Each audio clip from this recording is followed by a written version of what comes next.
Hello guys, आज मैं आप सभी के सामने legal studies class 12 chapter number 2 topics of law part 1 present करने जा रही हूँ। लॉ ऑफ प्रॉपर्टी जिसका टॉपिक है, ये चैप्टर का नाम है। क्योंकि वेब पे और यूट्यूब पे इसके बहुत कम ही रिसोर्सेज थे, तो मैंने ये डिसाइड किया कि मैं आपको इसका रिसोर्स प्रोवाइड करूँ। और अगर आपको अच्छा लगे तो प्लीज़ सब्सक्राइब करना मत भूलिएगा।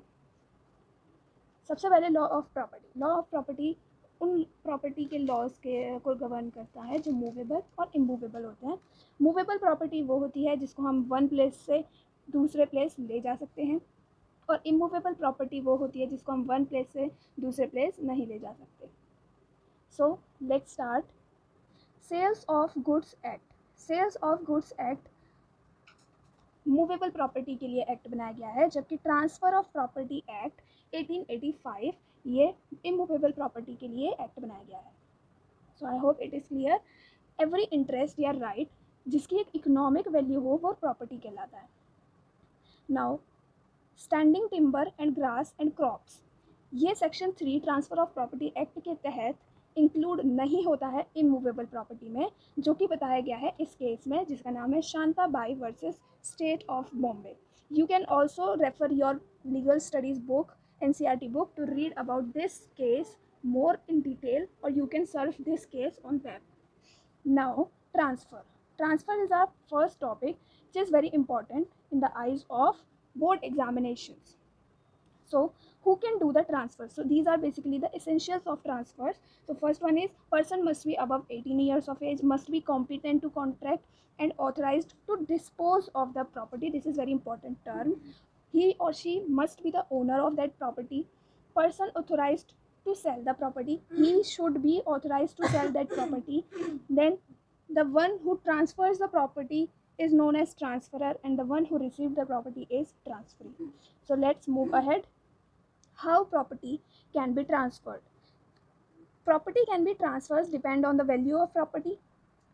If less than rupees 100, then registration is not required in registrar office. If property's value is more than 100, then registration is required. And if tangible property value less than 100, registration is not required.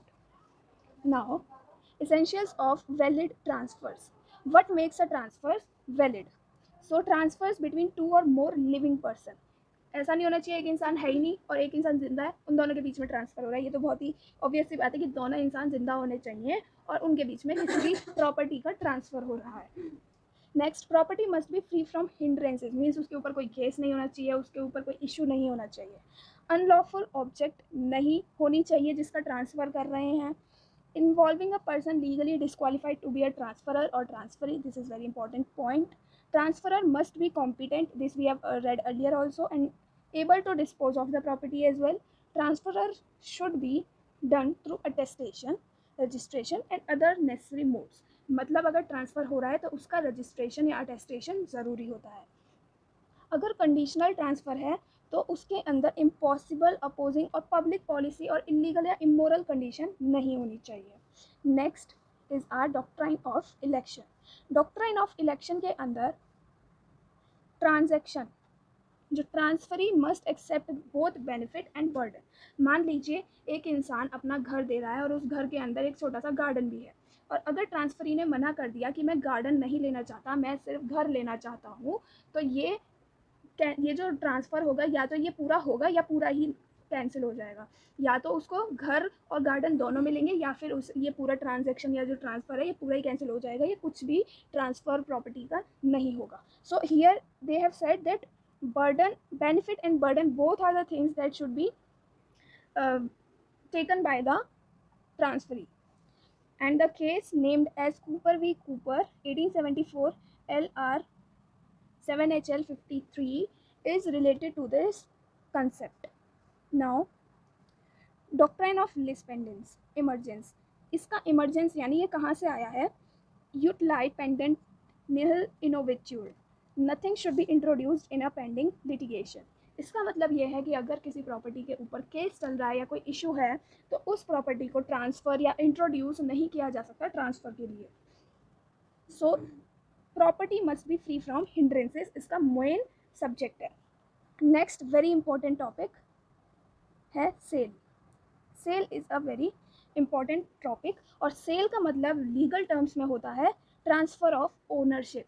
Ownership का transfer होना, यानी property जिसकी है उस name को change करना या transfer करना, ठीक है, ओनरशिप ट्रांसफ़र करना। सो 5 कंडीशंस हैं जो कि हमारी बुक में और यहाँ पर भी मैंने आपको थोड़ा ब्रीफ में समझा रखा है। सो पार्टीज़, 2 पार्टीज़ होनी चाहिए हमेशा, एक पार्टी सेलर होगी या एक और दूसरी पार्टी बायर होगी। ये 2 पार्टी तो मस्ट है सेल में। कंपीटेंट टू ट्रांसफ़र, ट्रांसफ़र के लिए कंपीटेंट होने चाहिए। कंसिडरेशन फॉर ट्रांसफ़र, अगर ट्रांसफ़र हो रहा है तो आप बदले में क्या पैसे दे रहे हो, मोड क्या है, ठीक है। एग्जिस्टेंस ऑफ प्रॉपर्टी, जिस प्रॉपर्टी को ट्रांसफ़र किया जा रहा है वो एग्जिस्ट भी करनी चाहिए। और ट्रांसफरर कॉन्ट्रैक्ट अकॉर्डिंग, ट्रांसफ़र और contract according with law, in accordance with law means law के आधार पर ट्रांसफ़र होना चाहिए। Now what are the rights and liabilities of buyer and seller. Seller की जो लाइबिलिटी और ड्यूटी है वो है कि tell every defect of property to buyer, जो बेच रहा है अपने सामान को, उस जो खरीद रहा है, बेचने वाले को उसके सारे इश्यूज़ और डिफेक्ट्स को बायर को बताने चाहिए। डॉक्यूमेंट उसके पास पूरे होने चाहिए उस प्रॉपर्टी के। अगर बायर को कोई क्वेरी है तो उसको सॉल्व करना चाहिए। To give buyer possession of property, जब उसने पैसे सारे दे दिए हैं या सारा कंसिडरेशन पे कर दिया है। प्रॉपर्टी के जो कागजात हैं, जो भी डॉक्यूमेंट्स हैं, वो बायर के ख़रीदने तक सब कुछ सही होने चाहिए और मेंटेन्ड होने चाहिए। Rights of seller, now rights of, what are the rights of seller. अगर उसने सारा कंसिडरेशन उसको पे कर उसको सारे पैसे कलेक्ट करने होंगे, अपने रेंट पे है अगर, या फिर जो भी बेनिफिट उस प्रॉपर्टी से वो ले सकता है, वो उसको टिल द सोल्ड वो लेना चाहिए। Claiming amount to the buyer after giving ownership to buyer, this is also one of the important points. Now liabilities of buyer, what are the duties of buyer, उसको वो सारे facts उसको seller को बताने होंगे, बताने चाहिए जो उस प्रॉपर्टी को की कॉस्ट को या रेट को या प्राइस को इंक्रीज कर सकता है। Paying money at time, bearing loss and destruction after ownership, to pay rent and charges to after ownership. Now, what are the rights of buyer? So, rights of buyer are performing legal action that can increase the value of the property, and after paying, जब उसने अपनी property को ले लिया है उससे, seller से, ठीक है, तो वो सारे एक्शंस को ले सकता है जो उसकी प्रॉपर्टी का प्राइस इंक्रीज कर सकता है। आफ्टर पेइंग मनी को पे करने के बाद ही can compel seller for registration of sale. Now our next topic is lease. So what is lease? Lease का मतलब होता है कि अपनी ओनरशिप को हम किसी दूसरे को दे रहे हैं for a small period of time, that can be that period of time is decided by both the parties.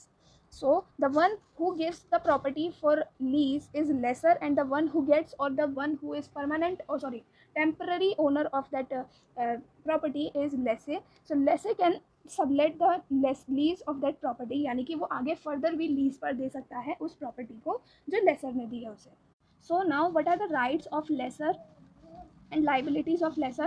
Disclose the defects, give possession of property to lessee, and lesser should let the property to lessee and make sure lessee should enjoy property without any interruption upon payment of money. मतलब उसको देनी पड़ेगी अपनी, अगर वो देना चाहता है तो वो देगा अपनी ट्रांसफ़र, मतलब प्रॉपर्टी को का ओनरशिप उसको, और ये इंश्योर करेगा कि लेसे को कोई भी दिक्कत ना हो उस प्रॉपर्टी को इंजॉय करने में, उसकी प्रॉपर्टी की ओनरशिप को इंजॉय करने में।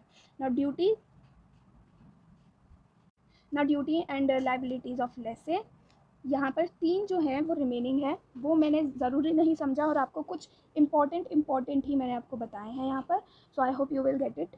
If lessor can't repair the property, then lessor can make it repair and take the amount from lessor. After completing lease time, lessee should give his or her property to lessee, and lessee may transfer, rent or sublet the lessee property with consent of lessor.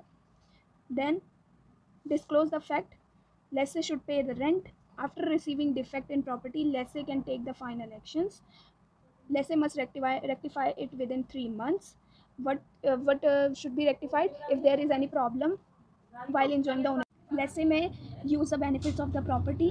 Lessee can't alter the permanent structure of that property. Lessee is bound to put lesser in possession of property for determination of lease. So I hope you get it.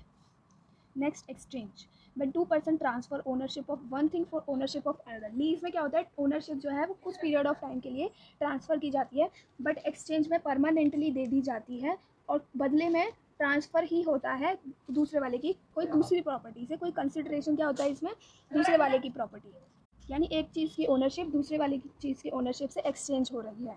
यहाँ पे rights और liabilities बिल्कुल same है जो कि buyer और seller वाले में थे। गिफ्ट होता है कोई भी वॉलंटरीली हम कुछ दे रहे हैं और विदाउट एनी कंसिडरेशन, और रिटर्न में उससे कुछ भी नहीं ले रहे जिसको हम गिफ्ट दे रहे हैं।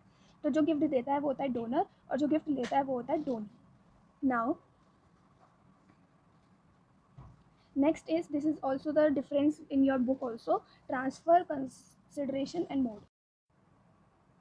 ये तीनों दे रखे हैं हमें बेसिस, और जिसके टर्म और रिस्पेक्ट में हम निकालेंगे वो है sale, lease, exchange and gift. So transfer of ownership for price. Sale के अंदर ट्रांसफ़र किस तरीके से होता है, सेल के अंदर कंसिडरेशन क्या होता है, और सेल के अंदर मोड क्या होता है, यहाँ पर ये आपको बताया गया है। सो इसी तरीके से हम इस टेबल को रीड करेंगे। Transfer of ownership for price, sale में ट्रांसफ़र ऑफ ओनरशिप किसी प्राइस के ऊपर होती है, कंसिडरेशन प्राइस होता है, मोड रजिस्टर्ड कराना होता है। लीज़ के अंदर ट्रांसफ़र ऑफ ओनरशिप होता है फॉर रेंट, और जो लीज़ के लिए कंसिडरेशन होता है वो होता है रेंट, और लीज़ के लिए जो मोड होता है वो होता है रजिस्ट्रेशन। एक्सचेंज में ट्रांसफ़र ऑफ ओनरशिप होता है, कंसिडरेशन अनदर प्रॉपर्टी होती है, और मोड रजिस्टर्ड कराना होता है। गिफ्ट में ट्रांसफ़र विदाउट कंसिडरेशन होता है, कोई भी कंसिडरेशन नहीं दिया जाता। ट्रांसफ़र हमेशा यहाँ पर देखो, आप देखोगे हर किसी में ट्रांसफ़र ऑफ ओनरशिप ही हो रहा है, बस लीज़ में क्या है, लिमिटेड ट्रांसफ़र ऑफ ओनरशिप है। और गिफ्ट में जो मोड होता है वो इमूवेबल प्रॉपर्टी के लिए रजिस्टर्ड कराना होता है। Now next is intellectual property. Intellectual property का मतलब होता है वो प्रॉपर्टी जो ना तो इमूवेबल है और ना ही मूवेबल है। इसका मतलब है कि ये ऐसी प्रॉपर्टी को इंक्लूड करेगा जो कि इन्वेंशन, आर्टिस्टिक वर्क और literary work, design, symbol, name, image, इस तरीके की इंटेलेक्चुअल कैपेसिटी ऑफ प्रॉपर्टीज़ को ये इंक्लूड करता है। और इनको प्रोटेक्ट करने के लिए हमारे पास इंटेलेक्चुअल प्रॉपर्टी के लिए कुछ लॉज भी बनाए गए हैं, जैसे trademarks, patents, copyright, design, geographical indication. Trademark हमेशा ब्रांड नेम को रेफ़र करता है, पेटेंट हमेशा किसी इन्वेंशन को ग्रांट करने के लिए होता है, और कॉपीराइट हमेशा लिटरेरी और आर्टिस्टिक वर्क को कॉपीराइट दूसरे को प्रोवाइड करने के लिए होता है। डिज़ाइन को प्रोटेक्ट किया जाता है, डिज़ाइन में आते हैं हमारे कलर, लाइन, पैटर्न एट्सेट्रा। और जोग्राफिकल इंडिकेशन होता है, जैसे किसी किसी जगह पर कोई चीज़ फेमस होती है, जैसे कश्मीर के एप्पल्स होते हैं, और या ऐसे दार्जिलिंग टी होती है, तिरुपति लड्डू होते हैं एट्सेट्रा। सो यहाँ पर एक लिंक मैंने आपको प्रोवाइड करी है MCQs के लिए। मैं चाहती हूँ आप इसको खुद से करो। मैं इस लिंक को डिस्क्रिप्शन बॉक्स में भी डाल दूँगी।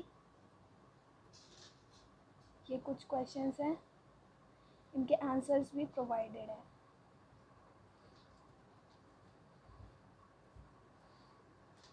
क्योंकि मैंने आपको पूरा पार्ट 1 करा दिया है, तो आप इसको करने में कोई भी आपको दिक्कत नहीं आएगी।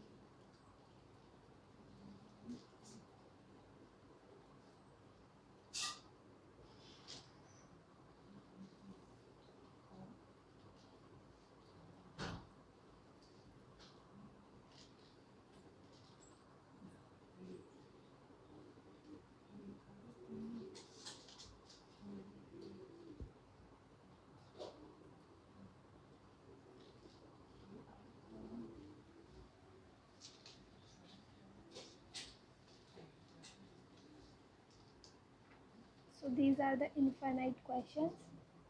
I hope you will do all of these. These are very important for board examination. So I hope you like this session. Do like, share and subscribe my channel. Thank you.